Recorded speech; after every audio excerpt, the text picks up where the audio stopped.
Mucaa tergatee dhabe indi de kan jimmaa motaa xireeffata argee kanaa fi gara keessa kanaa saamee bareka. Dide asli bira dhaqee mucaa ni Achii odee baree bar. Bar wanna jiraani akkana sin seene wallahi tasa gastii keessa namas darbeedhaan.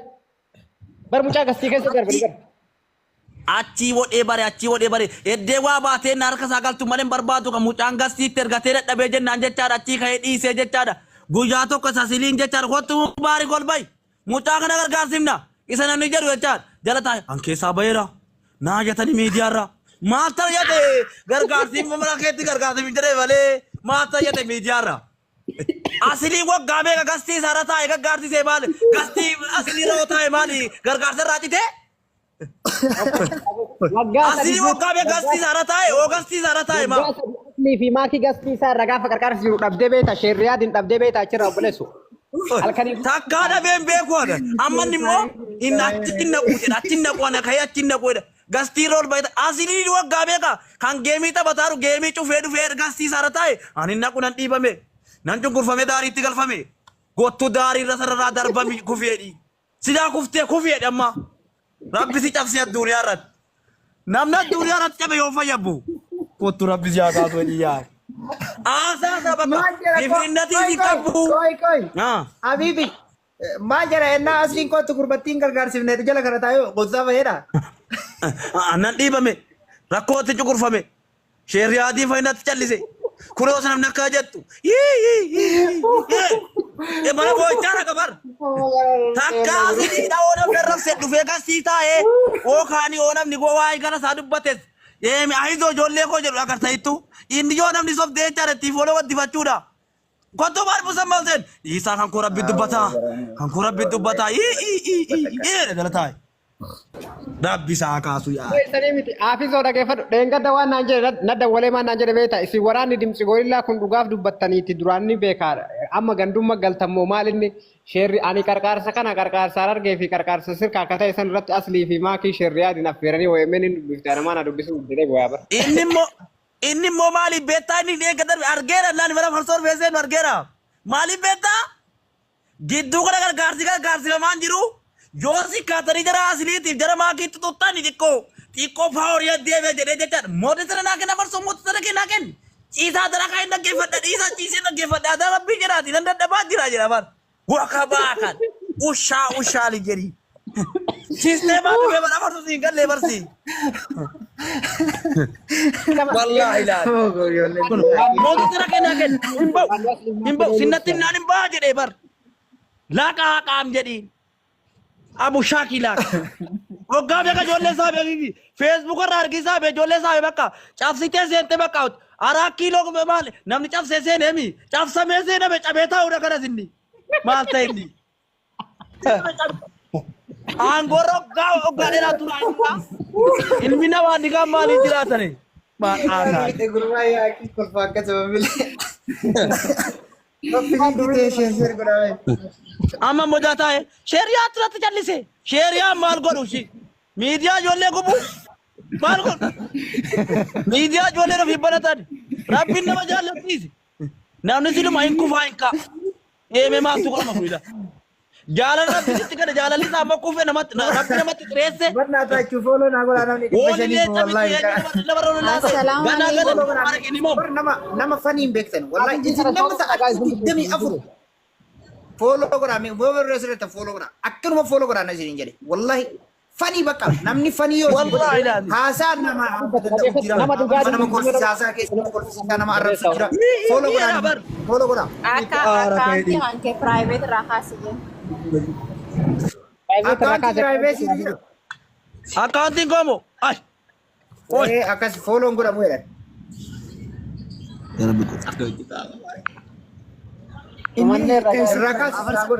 Afar sako inni isa ture ilaarra nama kan kolfisiisu kana ma isa ture jabar ilaarra wallahi. Abon nama jira je. Fakara kana kuno. Dagay. Ati mamme me akka nama tokkotti waan daga nama mubarak gasti ke tae baba sheria arabsiisu akkamitti dagame.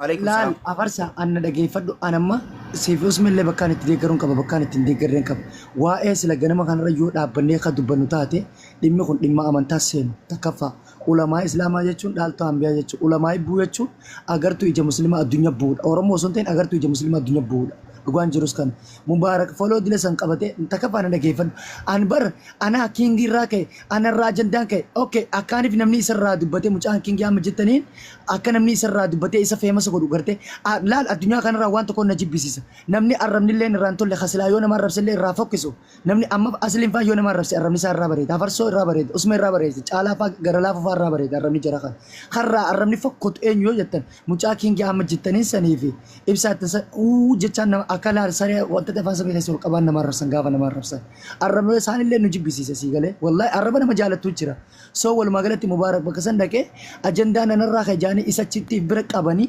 isarra feemasa ta'uudhaaf yookaan si galee isa kana fuudhanii isaaf nama walafaan kaa'uuf isa kana fayyadamu jiran ammoo mubaarak gogummaa kana dhiisee akkaan ifi ummanni kun isa kanaaf nama wal nyaachisu deeman kan argee yoonif jalaa garan galle arraas borus mubaarak rakkatamu isaa rakkatamu dhugaan jiru kan gabbuu qaban ulamaa irraa. Dhageeffadha tokkoffaa irratti haadha isaatti boqonnaa argate takka jedhi mubaarakin. Follow godhaa guys. Follow godhaa mee amman laalla. Haati isaa boqonnaa argatte Follow godhaa wallahi bicha kana follow godhaa nama jabaa nama dhugaa hubatee laala.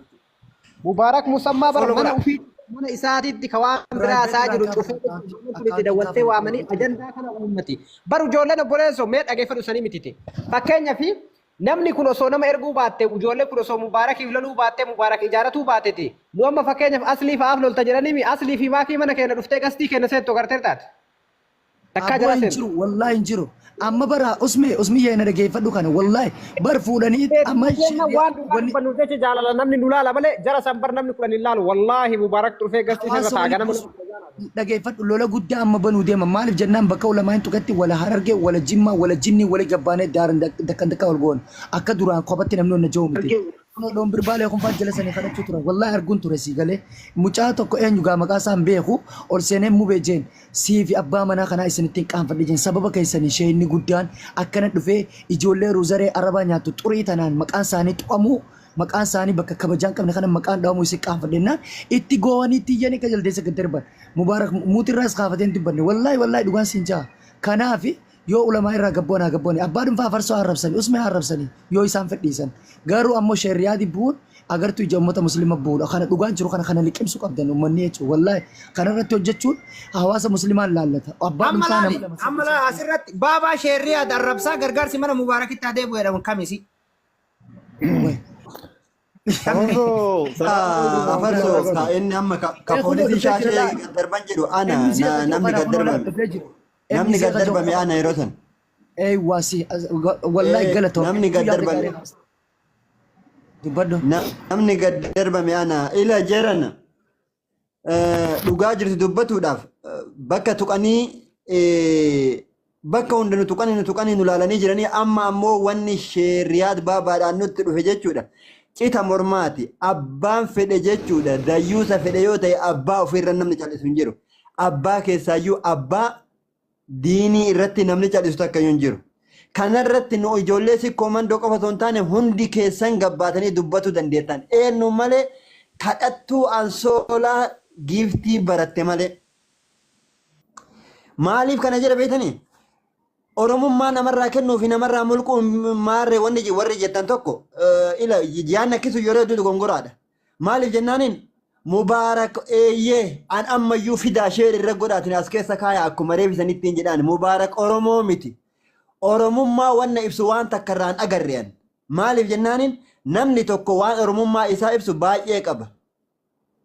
Namni nama umriin isa dursutti namni hin buune Oromummaa mallattoo Oromummaa qaba. Namni agarteetiin abbaa ofii kabaju hangafa ofii namni kabaju namni nama diin rabbii ofirraa qabu kabaju mallattoo Oromummaa qaba eenyummaa Oromummaa qaba. Ani agarre mubaarakiin biraa kana. Yoo dhuguma Oromoo ta'a ta'e fidaatiin abba torba haalaa kayatu mubaarak musammaa. Muzi ila geeffadhu mee. Ani nee ila gooyaa mee jedhana maamee ila waa takka dubbachuun barbaada asirratti muzayyan dubbii dhugaa dubbatee mana san jala dhaqnee turre jedhana. Mubaarakiin ani har'a hedduu isa tuffadhe duraanillee hedduu garuu yeroo gaaf durinni suuraa ijoollee garteetiin dubartiidhaan viidiyoo keessattuu na bira jira jedhuun hedduu itti gaddee jira. Wallahi takka Mubaarakiin illee arrabsin beeku. Garuu har'a hedduu itti gadde. Maaliin itti gaddite jedha.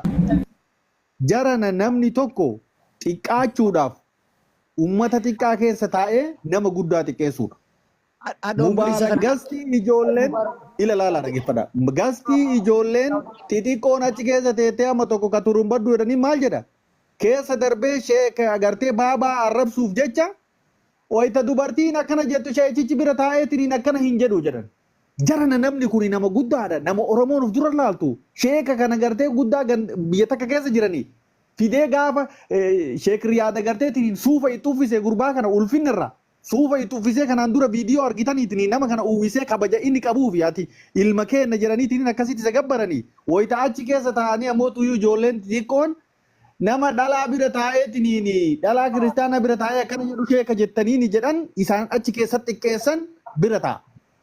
Ulee udaan tuyite taa'aa jira Mubaarak Musammaa wallaahi billaahi ajeessaara warri isaaf dubbata jettan sun illee an akka kiyyatti isaa san xiqqeessanii dachii jala dabarsaa jiran malee isaaf homata kayyuu buusaa hin jiran. Dhugaa isin hin jedhu. Maali jennaani inni kabaja qabaami osoo uf beeke namni waan biraatu isaa haa dubbatu. Ijoollee sun isaa dubbatu. Doombir. Nama akkana hammaama keessa rafuutu kabaja qaba. Hammaama keessa.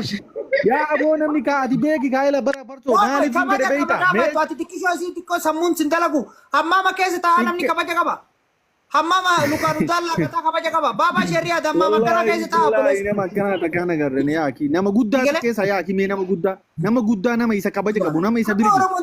Nama guddaa maaliitti. Mubaarak udaan keessa taa'aa mee obboleessa udaan akkana keessa rafa. Hammama bishaan achii dhugaa. Eddeessa naa bareeda Mubaarak Musaa ammaa eddeessa naa bareeda. Umriin kee haa dheeratu. Idriis Eeltiraa umriin kee haa dheeratu wallahi. Hammama keessa. Achi keessa rabbi san baasi. Alkali guyya. Amma mo sheekatti deebi'ee bar sheekatti deebi'ee sheeriyaatu na cunqurse. Asilii waggaa meeqa wajjiniin gargaarsaa ture takka agastii isaa maal qobaataa gargaarsi jenni. Ilmaan namoota wajjiniin gargaarsisee bar. Maal yoo taa'e sa'aatiif deemuree na gargaarsi jiru. Inni kun nan cunqurfame. Daarii itti baafame. Akkii kooftii fa bahuu dide. Kootu rabbi isaa kaasuu namicha kana yaa. Nama ijoollee itti fammasuudha jettee jechaan. Itti fammasuudha jettee. Wantoota galma baaree qabbaa miskiina. Dhaqee na cunqursanii gargaarsa Oromoo rakkataan karaa tafee kunoo Keeniyaa keessatti akkana ta'e kunoo Eertiraatti akkana ta'e. Kootu rabbi isaa rakkisu amma. Namni rakkate hin jiru bu'eessa toof rakkisaa bar namni rakkate hin jiru bar. Video gashani fudhatee bara siifachi kil jedha. Video gashani eenyu gashani. Utuu kana walitti qabee nama meeqatu ilaa namni jecha jala fiigaa ture. Utuu waan akka footoo ol baasee namatti agarsiisuu ta'e. Inni kun mana gargaarsa. Asiliin maakiin kan geemii taphataa jiran dhiisanii dhufanii garsiisaa irra taa'an turre. Qophaa taa'ee gargaarsaa ture akkaawuntii ofii maxxanse. Yennaan yaasa asiliin akkaawuntii maxxansaa ture. Nama kira softu ni akkaawuntii maxxansaa ture. Yoo jala taa'e maal inni kun daariitti cunqursanii si koomandoo kana godhani. Kaskaarsaa Abu Shaakila. Abu Shaakili jaa. Wallahi la. Kunna maamiti bo kunna maamiti. Amma moban nama to aadatti hidhatee olii gad harkifata bara aadatti hidhateetuma olii gad harkifatara. Aadatti hidhateetuma iyyuu kottoodhaan. Wattoon gali gastii qunnaan. Ol galee ka anni isaa kan koorabbii targaa. Kan koorabbii dubbata. Kan koorabbii biraabaa. Tokko onnee godhadhu wali dhibbu. Tokko yoo onnee godhadhu onnee godhadhu. Yoo immoo gindee taa'u.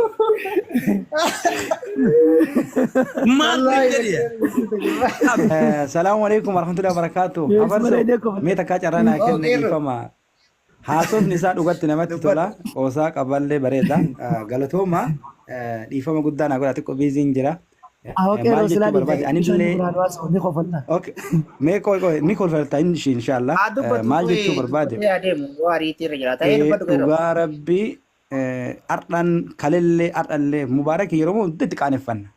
Tun immoo addammoo wanni isin beekuu qabdanii akka ilmaan sikkoo mandootti mi akka Oromoo kutaa tokko mi akka Islaamaa kiristaanaa don taane hundi kenna mallasii wanti mataa isa qabee qabriin isa nyaatte asirra olumaata tuqe beeka.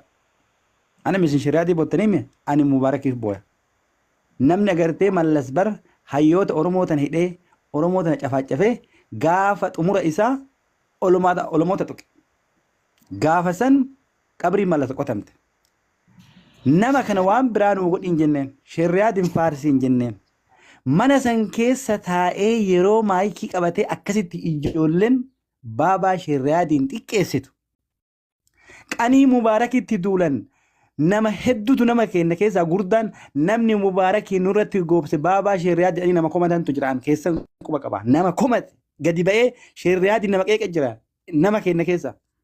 Isatu obbo Baay'aatti qabate kabajaa isaatiif nuti gurbaa kana bira gorraa inni garuu baaban nuu beekaan jiran jedhanii baaban dhugaadha irraa nama dhoorgan bobatti qabatan har'a inni gabbayee gaafa ijoolleen ilkaan hin riganne akkasii aalima guddaa akkatti xiqqeessitu mubaarak ofii of xiqqeesse ammallee taanan dhugaa rabbi dubbachuudhaaf Oromoon kutaa 11 hubadhaa waan kana yaalee ala adeemsi isaa akkuma lasan sana fakkaate dhugaa rabbi yaalee Harargee fi Jimmaa walitti buusee Arsii fi Jimmaa Walloo walitti buusee dadhabe amma dhaqee bakka jabduu bakka ofillee nyaatamutti dhaqee abbootii amantaa tuquun eenyullee taana abbaa fete jaaladhu diinan kenna amantaa keenya lubbuu kennaa ol jaalan shari'aat jechuun nama kaleen isa dhukkubde waan biraa dhiisaa baaban shari'aat sheekotiin biraa bakki isaan geemii ijoollee keessa ta'an kana hin fedhan garuu bu'aa arganii